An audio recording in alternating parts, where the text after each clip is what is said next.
혹시 여러분은 매일 어떤 기름을 드시고 계신가요? 올리브유, 들기름, 참기름 괜찮다고 생각하셨죠? 하지만 이 기름 잘못 쓰면 우리 몸 안의 암세포에 기름을 붓는 격이 될 수 있습니다. 이 이야기는 병원이나 제약회사가 절대 먼저 꺼내지 않는 진실일지도 모릅니다. 특히 60살 이후에는 기름이 곧 약이 되기도 독이 되기도 하죠. 이 중요한 사실을 간과하고 무심코 먹는 기름은 알게 모르게 여러분의 건강을 좀먹을 수 있습니다. 저는 올해 88살이 된 지금도 대학병원에서 외래 진료를 보고 있는 내과 과장 김철민입니다. 저는 단순히 진료실에 앉아 환자들을 만나는 것에 그치지 않습니다. 주 4일은 병원에서 환자들의 이야기를 듣고 처방을 내리고 퇴근 후에는 집에서 직접 건강서적을 탐독하며 새로운 의학 지식을 탐구합니다. 많은 분들이 저에게 묻습니다. 그 연세에 어떻게 그렇게 정정하세요? 대체 비결이 무엇입니까? 저는 그 이유를 오늘도 환자분들의 식탁 위 기름병 하나를 바꾸는 데서 찾습니다. 건강은 거창한 것이 아니라 매일의 작은 습관에서 비롯된다는 것을 저는 지난 수십 년간의 의사 생활을 통해 깨달았습니다. 그 전에 한 가지만 여쭈겠습니다. 여러분은 지금 어느 지역에서 이 영상을 보고 계신가요? 서울인가요? 제주인가요? 댓글에 지역을 남겨주세요. 여러분의 건강 여정을 제가 기억하겠습니다. 여러분은 88살 노인이라고 하면 어떤 모습이 떠오르시나요? 거동이 불편하고 병원 신세를 지고 매일 약을 달고 사는 모습이 흔할 것입니다. 하지만 지금도 진료를 보고 새로운 지식을 탐구하며 활기찬 생활을 이어간다면 믿으시겠습니까? 저는 사실 기름에 대해서는 누구보다 잘 안다고 자부했습니다. 수십 년간 환자 식단을 관리하고 어떤 기름이 좋고 어떤 기름이 나쁜지 수없이 강조하며 말하던 사람이었으니까요. 그런데 15년 전 제 아내인 이정자 여사가 자주 속이 더부룩하고 밤에는 위경련 때문에 잠을 설치기 시작했습니다. 처음에는 단순한 소화 불량으로 여겼지만 병원 검진 결과는 저에게 큰 충격을 안겨주었습니다. 만성위염과 장점막 염증이었습니다. 저는 의사로서 당황했고 남편으로서 사랑하는 아내의 고통을 보며 마음이 무너져 내렸습니다. 내가 의사인데 왜 내 아내의 질병을 미리 막아주지 못했을까? 자책감에 시달렸습니다. 아내의 식단을 면밀히 살펴보니 충격적인 진실을 마주했습니다. 아내는 건강을 위해 기름을 따로 챙겨 먹고 있었던 것입니다. 샐러드 위에 올리브유를 듬뿍 뿌리고 아침 공복에는 아마씨유 한 스푼을 꼭 먹었으며 간식처럼 견과류를 따로 들이키는 날도 있었습니다. 당시 건강 관련 프로그램이나 매체에서 몸에 좋은 기름이라며 극찬하던 것들을 맹신했던 것이죠. 기름은 몸에 좋다는 믿음이 오히려 독이 됐던 겁니다. 혹시 여러분도 이런 건강을 위한 과유불급의 순간 겪어보신 적 있으세요? 좋다고 해서 무조건 많이 섭취하는 것이 오히려 해가 되는 경우가 분명히 존재합니다. 아내의 사례는 저에게 큰 깨달음을 주었습니다. 그날 이후 저는 다시 공부를 시작했습니다. 수십 년간 쌓아온 의학 지식 외에 기름에 대한 모든 것을 새롭게 파고들었습니다. 기름의 종류뿐 아니라 섭취 방법, 조리 온도, 보관법까지 하나하나 뜯어보며 진짜 안전하고 현명하게 기름을 섭취하는 습관을 정리했습니다. 저는 깨달았습니다. 기름은 좋은 기름이 문제가 아니라 좋다고 믿고 과신하는 습관이 문제였다는 것을요. 이 이야기는 끝까지 들어야 전체 흐름을 알 수 있습니다. 단지 암 환자분들께만 해당되는 이야기가 아닙니다. 60살 이후 모든 분들께 꼭 필요한 이야기이며 젊은 세대에게도 미리 알아두면 평생 건강을 지킬 수 있는 귀중한 지식이 될 것입니다. 여러분이라면 건강을 위해 어디서부터 새로운 습관을 시작하시겠어요? 아마 기름처럼 매일 사용하는 것부터 바꾸는 것이 가장 현실적인 시작이 될 것입니다. 암을 자극하는 잘못된 기름 습관 5가지. 첫째, 공복에 기름부터 먹는 습관. 건강을 위해 아침 공복에 올리브유나 들기름 1스푼을 드시는 분들이 많습니다. 장의 활동을 돕고 변비를 해소한다거나 콜레스테롤 수치를 낮춘다는 등의 속설 때문이죠. 하지만 기름은 위 점막을 자극하고 담즙 역류를 유도할 수 있습니다. 66살의 김은자님은 아침 공복에 들기름을 꾸준히 먹다 심한 속쓰림과 담낭 통증으로 진료실을 찾았습니다. 처음에는 단순한 위염 증상으로 여겼지만 정밀 검사 결과 담낭에까지 무리가 온 것이 확인되었습니다. 위산 분비가 과도하게 촉진되고 담즙이 역류하면서 발생하는 문제였습니다. 특히 이미 위 점막이 약해져 있는 상태에서 기름이 직접 닿으면 염증 반응을 악화시키고 만성 소화 불량을 초래할 수 있습니다. 위축성 위염이나 역류성 식도염을 앓는 분들에게는 더욱 치명적일 수 있습니다. 기름은 반드시 식사와 함께 소량으로 드셔야 합니다. 특히 위염, 위축성 위염, 담낭 절제 경험이 있는 분들은 공복에 기름 섭취는 절대 금물입니다. 굳이 공복에 기름을 드시겠다면 위 점막을 보호해 줄 수 있는 따뜻한 죽이나 부드러운 채소 수프에 몇 방울 떨어뜨려 드시는 것을 권합니다. 하지만 가장 좋은 방법은 공복에는 미지근한 물 한 잔으로 시작하고 기름은 식사 중에 포함시키는 것입니다. 우리 몸은 음식물과 함께 들어오는 기름을 가장 효율적으로 소화하고 흡수할 수 있도록 설계되어 있습니다. 공복에 기름 1스푼이라는 민간요법에 현혹되기보다는 우리 몸의 자연스러운 소화 과정에 맞춰 기름을 섭취하는 것이 중요합니다. 혹시 여러분도 공복에 기름을 드시고 계신가요? 둘째, 플라스틱 통에 기름 보관하는 습관. 기름은 산소와 빛에 매우 취약합니다. 이 2가지 요소는 기름의 산패를 가속화시키는 주범입니다. 플라스틱 통은 유리병에 비해 산소 투과율이 높고 자외선도 제대로 막지 못합니다. 68살의 정미화님은 마트에서 대용량으로 산 플라스틱 기름을 주방에 몇 달씩 두고 사용하다 원인 모를 복통과 설사 그리고 만성 피로로 고생했습니다. 그녀의 기름을 확인해 보니 이미 심하게 산패되어 있었습니다. 산패된 기름은 독성 물질을 생성하여 우리 몸의 세포를 손상시키고 장기적으로는 암 발생 위험을 높일 수 있습니다. 산패된 기름의 독성 물질은 체내에 쌓여 염증을 유발하고 면역력을 저하시키는 결과를 초래합니다. 이는 단순히 소화 불량을 넘어 심각한 건강 문제로 이어질 수 있습니다. 기름은 반드시 짙은 색 유리병에 담고 개봉 후 1~2달 이내 소진하는 것이 원칙입니다. 산패된 기름은 냄새가 역하게 변하고 색이 탁해지며 때로는 끈적이는 질감으로 변하기도 합니다. 이러한 변화가 보인다면 주저없이 버려야 합니다.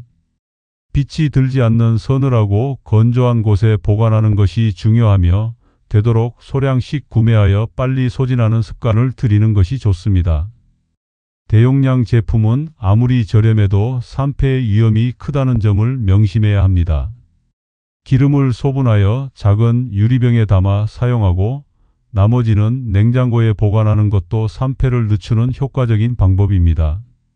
특히 오메가3가 풍부한 아마씨유나 들기름은 산패에 더욱 취약하므로 반드시 냉장 보관하고 개봉 후에는 더욱 짧은 기간 내에 사용하는 것이 안전합니다. 여러분의 주방 기름병은 어떤 통에 담겨 있나요? 셋째, 고온에서 기름을 태우는 조리 습관. 기름은 종류마다 적정 온도가 있습니다. 이 온도를 넘어 연기가 날 정도로 가열하면 트랜스 지방과 아크릴 아마이드 같은 발암 물질이 생성됩니다. 63살의 나무현님은 고기볶음을 자주 해 드셨는데 팬을 충분히 달군 후 기름을 붓는 습관이 있었습니다.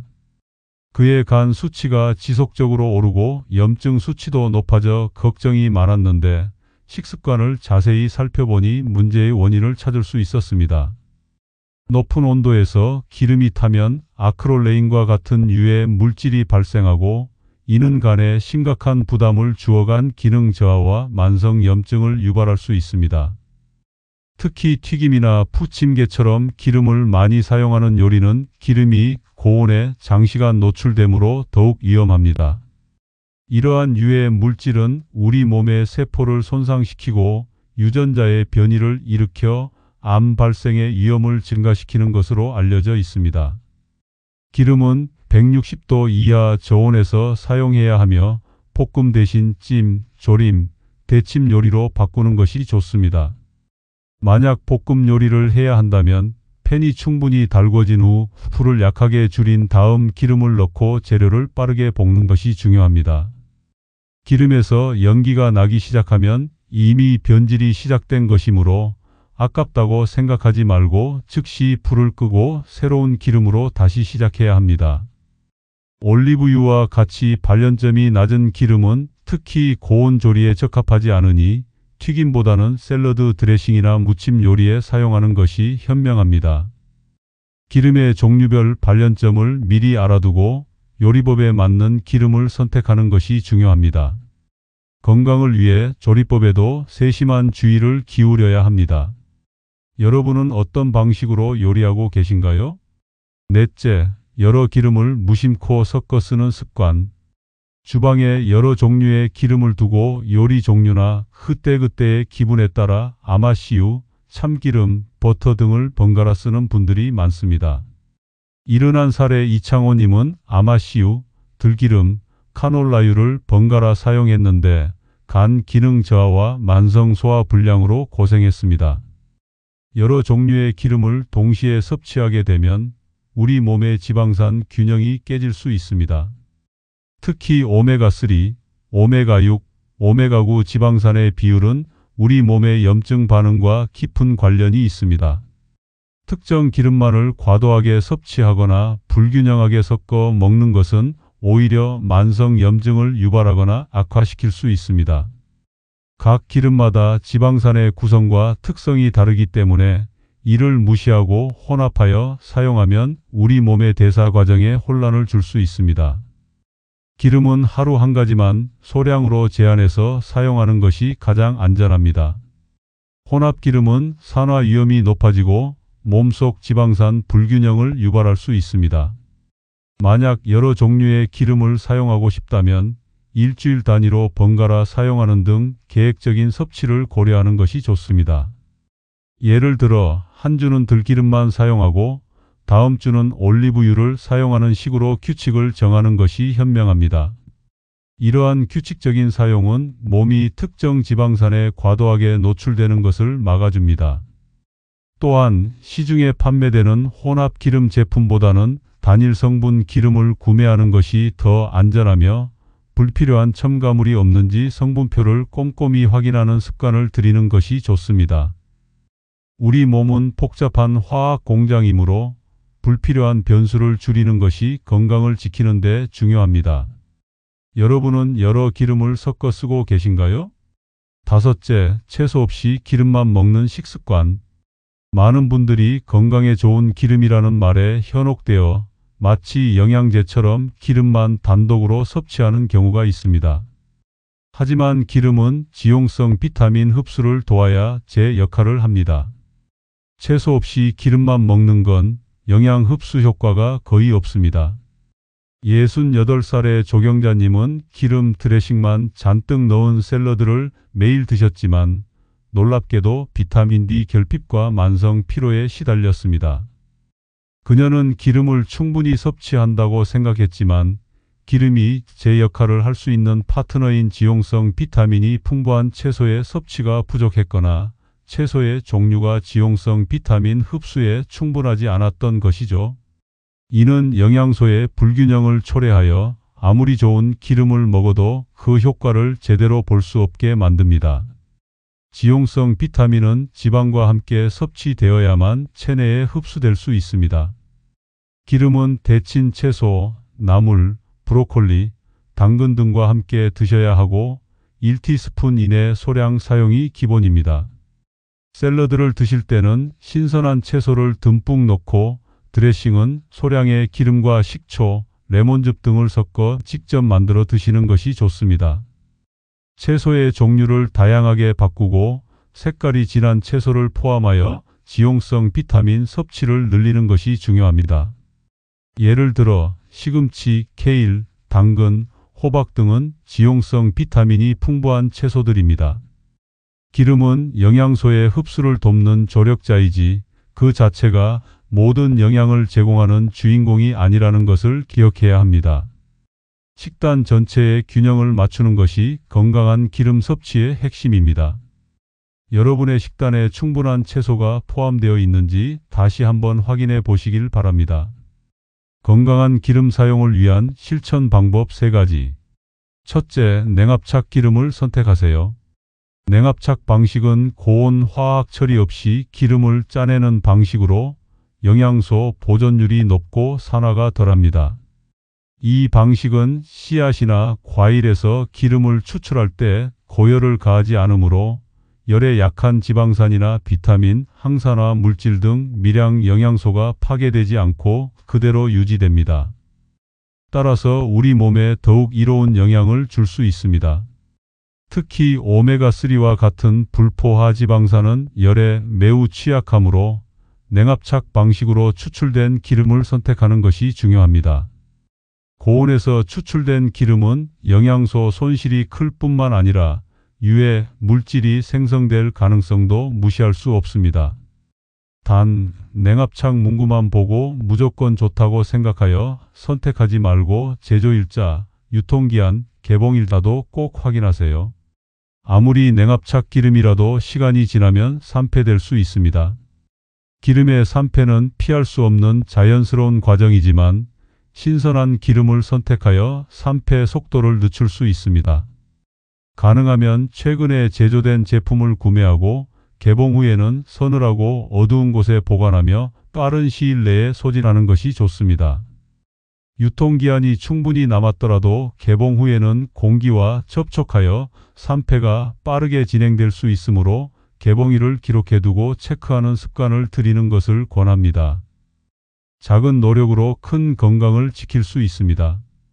둘째, 건강기름 마케팅 문구에 속지 마세요. 시중에 나와 있는 수많은 기름 제품들 중에는 유기농, 프리미엄, 프레스드 등 현혹적인 문구를 내세워 소비자를 유인하는 경우가 많습니다. 이러한 문구가 적혀 있어도 트랜스지방이나 정제 혼합유일 수 있습니다. 이러한 문구들은 소비자의 눈길을 끌기 위한 마케팅 수단일 뿐 실제 기름의 품질이나 성분을 보장하지 않을 때가 많습니다. 오히려 화려한 포장이나 현혹적인 문구에 집중하기보다는 제품 자체의 성분을 꼼꼼히 확인하는 습관을 들여야 합니다. 식품 라벨을 읽는 것이 어렵게 느껴질 수 있지만 몇 번만 연습하면 충분히 익숙해질 수 있습니다. 제품 뒷면의 성분표와 상가, 지방산 비율을 반드시 확인해야 합니다. 산가는 기름의 신선도를 나타내는 지표이며 지방산 비율은 오메가3, 오메가6, 오메가9 지방산의 함량을 알려줍니다. 특히 오메가3와 오메가6의 비율은 우리 몸의 염증 반응과 깊은 관련이 있으므로 매우 중요합니다. 현대인들은 오메가6 섭취가 과도한 경향이 있으므로 오메가3 함량이 높거나 오메가3와 오메가6의 비율이 균형 잡힌 기름을 선택하는 것이 건강에 더 이롭습니다. 포장지보다 숫자를 보는 습관이 건강을 지킵니다. 우리가 먹는 것이 무엇인지 정확히 아는 것이 건강의 첫걸음입니다. 현명한 소비자가 되어 건강을 지키세요. 셋째, 기름보다 조리법을 먼저 바꾸세요. 기름 섭취를 줄이는 가장 좋은 방법은 조리법을 바꾸는 것입니다.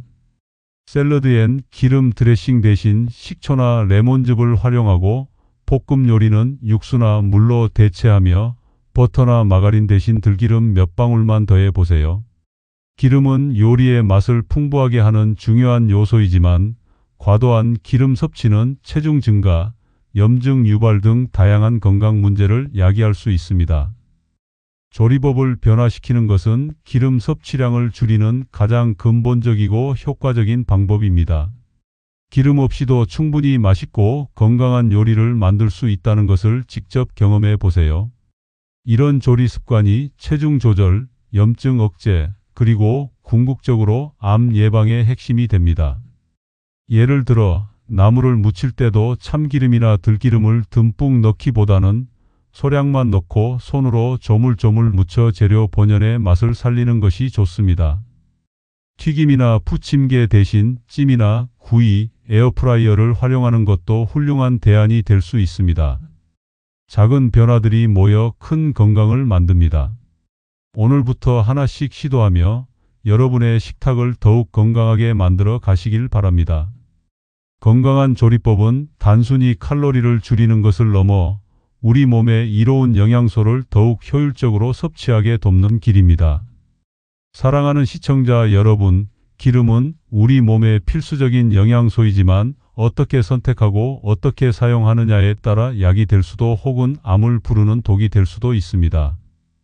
오늘 제가 알려드린 8가지 팁은 단순히 식단을 바꾸는 것을 넘어 여러분의 건강한 노년과 암 예방에 결정적인 역할을 할 수 있는 귀중한 지침입니다. 지금 당장 여러분의 식탁 위에 어떤 기름이 놓여 있는지 그리고 어떤 가공식품을 드시고 있는지 한번 살펴보세요. 많은 분들이 나이가 들면 아픈 건 당연하다. 이제 와서 뭘 바꿀 수 있겠냐고 생각하며 질병을 숙명처럼 받아들이곤 합니다. 하지만 저는 40년 넘게 수많은 암 환자분들을 지켜보며 분명히 깨달았습니다. 아무리 사소해 보이는 습관이라도 그것을 꾸준히 실천하면 상상 이상의 놀라운 기적이 일어날 수 있다는 것을요. 지금 당장 모든 것을 바꾸기 어렵다면 오늘 제가 알려드린 내용 중 딱 한 가지만이라도 꾸준히 실천해 보세요. 예를 들어 기름병 뒷면의 성분표를 꼼꼼히 읽어보는 작은 습관부터 시작하는 겁니다. 이 작은 변화가 여러분의 몸을 보호하고 암을 막는 첫걸음이 될 수 있습니다. 여러분, 건강은 젊었을 때부터 관리해야 한다는 말이 있지만 제 경험상 늦은 때란 없습니다. 지금 이 순간부터라도 건강한 선택을 시작한다면 분명 달라진 내일을 맞이할 수 있습니다. 88살인 저도 매일 새로운 건강 지식을 배우고 실천하며 건강하게 살아가고 있습니다. 여러분도 충분히 할 수 있습니다. 오늘 제가 전해드린 지혜가 여러분의 건강한 삶의 작은 씨앗이 되기를 간절히 바랍니다. 저는 매일 아침 거울을 보며 다짐합니다. 오늘도 건강한 선택을 하자. 나이가 들어도 여전히 배울 것이 많고 나눌 것이 많다. 이 다짐이 제가 88살에도 환자들을 돌볼 수 있는 원동력입니다. 여러분에게도 이런 다짐이 있나요? 혹시 오늘부터 시작하고 싶은 건강 습관이 있다면 댓글로 남겨주세요. 여러분의 작은 실천이 모여 큰 변화를 이룰 수 있습니다. 지금 시작하면 내년 이맘때쯤 여러분의 삶은 어떤 모습으로 변해 있을까요? 저는 여러분이 더 건강하고 활기찬 삶을 살아갈 수 있다고 확신합니다. 오늘부터 어떤 한 가지를 바꿔 보시겠습니까? 다음 영상에서는 기름 없이도 맛있는 식단 구성법을 소개해 드릴 겸 건강한 식탁을 위한 실질적인 팁들을 가지고 다시 찾아뵙겠습니다. 기대해 주세요.